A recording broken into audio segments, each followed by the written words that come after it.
Picture चालू करो बे। अरे फर्जी लिस्ट गिराई तो मैं फर्जी थोड़ी सुनूंगी। मैं तो पूछ रही हूं ना, इंडिया का मैन्युफैक्चरिंग रेट 2014 से 2023 के बीच में 5.9% एवरेज है। मैन्युफैक्चरिंग की जॉब्स 2016 से 2023 के बीच में आधी हो गई हैं। ये बब्बर शेर लाए थे मेक इन इंडिया का, इनके एक से एक जुमले थे। एक स्किल इंडिया का जुमला आया था, 9% लोग भी उसमें से प्लेसमेंट नहीं पा पाए। ये इनकी असलियत है। इनकी असलियत ये है कि $100 बिलियन ट्रेड डेफिसिट कर कर यहां पर ज्ञान बांटेंगे कि क्या क्या हमने किया है। अरे आप किस मुंह से बात करते हैं प्रधानमंत्री के पद की गरिमा की? क्योंकि असलियत यह है कि इस देश को बेरोजगार बनाने में, महंगाई कमर तोड़ करने में, यहां के लोगों की जो आर्थिक अव्यवस्था है उसको खराब करने में आपने सुचारू कंट्रीब्यूशन किया है।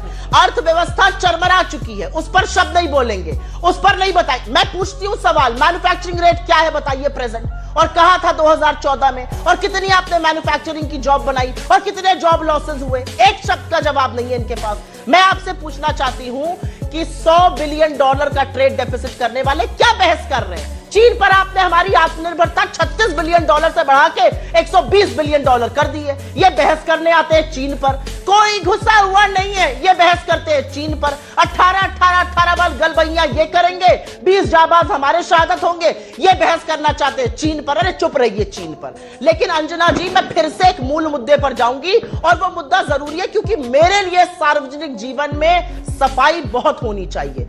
आपने ईडी भेजी राजस्थान, आपने ईडी भेजी छत्तीसगढ़, क्योंकि चुनाव में वहां पर बाधा करनी थी। आप हारते हैं, बौखलाते हैं, आपको जहां हार नजर आती है आप अपना सबसे प्रबल घटक दल ईडी और सीबीआई भेजते हैं। नरेंद्र सिंह तोमर के ऊपर 10,000 करोड़ रुपए घोटाले के, बेनामी मनी के, 100 एकड़ जमीन, कनाडा में बेनामी संपत्ति, गांजा और भांग उनके घर पे भेजा जाता था, उनकी बहू का नाम आया है। उस पर चर्चा कब होगी? कब जाएगी ईडी सीबीआई इनकम टैक्स पूछताछ करने?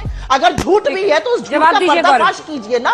वो पर्दाफाश हमारा बैठ के आज तक में थोड़ी करेंगे, वहां पर भेजिए। गौरव जी, दो स्पेसिफिक सवाल है तो पंगु पर जवाब आपको देना चाहिए। बन जाएगी, मुंह में दही जम जाएगी। ठीक है, चाइना के साथ ट्रेड डेफिसिट जो हमारा है, ठीक है, ट्रेड डेफिसिट पे इतना जबरदस्त इजाफा, और दूसरा नरेंद्र सिंह तोमर के बेटे का वीडियो वायरल होता है, उनके घर ईडी आपकी एजेंसी क्यों लेट पहुंचती है? सीबीआई हो।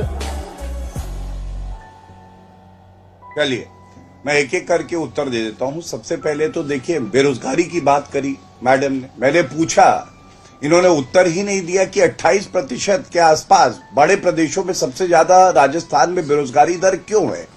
और आपको मालूम है 14 लाख बेरोजगार लोगों ने रजिस्टर किया है राजस्थान में, और इसमें करीब 12.5 लाख वो हैं जो ग्रेजुएट हैं, ग्रेजुएट डिग्री है। और मैं मध्य प्रदेश का आंकड़ा भी आपको दे देता हूं। सबसे पहले केंद्र सरकार ने एक साल में जो आखिरी ईपीएफओ डेटा आया था, 1,30,00,000 नई नौकरी का सृजन हुआ। उसके बाद मध्य प्रदेश का अनएम्प्लॉयमेंट रेट क्या है अंजना जी मेरे सामने है, यह है 3.7%। अब 3.7% बेटर है या 28% बेटर है? दूसरी बात इन्होंने जो करी, इन्होंने ईडी की करी।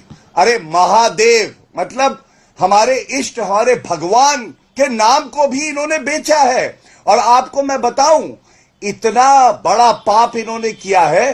किस तरह से 508 करोड़ रुपए जनता की गाड़ी कमाई, वसूल ली। अरे सेवा करनी थी जनता की, सेवा कर रहे थे गांधी परिवार की, मेवा खा रहे थे। आप मुझे बताइए अंजना जी, ईडी का ये तर्क 14 पार्टियां जब गई थी सर्वोच्च न्यायालय, ऐसे ही बेतुके तर्क दे रही थी। क्या हुआ वहां पे? और पीएससी घोटाला छत्तीसगढ़ में मैं खुद था, मैं आपको जानकारी दे रहा हूं। सारे के सारे लोग जो सेलेक्ट हुए वो कांग्रेस पार्टी से जुड़े हुए लोग थे, जो चेयरमैन थे उनके रिश्तेदार थे। भूपेश बघेल ने क्या किया? राजस्थान आइए, 14 बार पर्चा लीक हुआ, 14 बार। और किसने कहा? ये सचिन पायलट ने कहा। अशोक गहलोत तो जादूगर हैं, तिजोरी से पर्चा गायब हो जाता है। अब आप मुझे बताइए, क्या ये सवाल नहीं उठता है कि जहां जहां कांग्रेस पार्टी जाती है वहां भ्रष्टाचार क्यों दिखाई देता है? गौरव और जी, चीन गौरव भी जी, उत्तर दे दूं। नरेंद्र तोमर पर आपने जवाब दे दिया क्या? शायद मैं सुन नहीं पाई। जो भारत नरेंद्र तोमर पे आपने जवाब दे दिया क्या? मैं सुन नहीं पाई। तो असलियत यह है कि बौखलाहट से आप कुछ भी करते रहिए, हमें कोई फर्क नहीं पड़ता है। अब मैं आपकी बात का जवाब देती हूं अंजना जी, और यह इंपॉर्टेंट बात है महिला सुरक्षा की, लेकिन महिलाओं की ही बात हो रही है तो एक और चर्चा हो जानी चाहिए। नरेंद्र मोदी जी इस देश के प्रधानमंत्री हैं, इस देश के 10 राज्यों में उनकी सरकारें हैं, इस देश के 10 राज्यों में वो एक राज्य में 500 में सिलेंडर नहीं भेज रहे हैं, लेकिन हम राजस्थान में 500 में सिलेंडर दे रहे हैं। मोदी जी अपने छत्तीसगढ़ के मैनिफेस्टो में और अपने मध्य प्रदेश के मैनिफेस्टो में कहते हैं कि मैं सिलेंडर 500 में दूंगा। काहे भैया, सारे देश में क्यों नहीं दे देते हैं?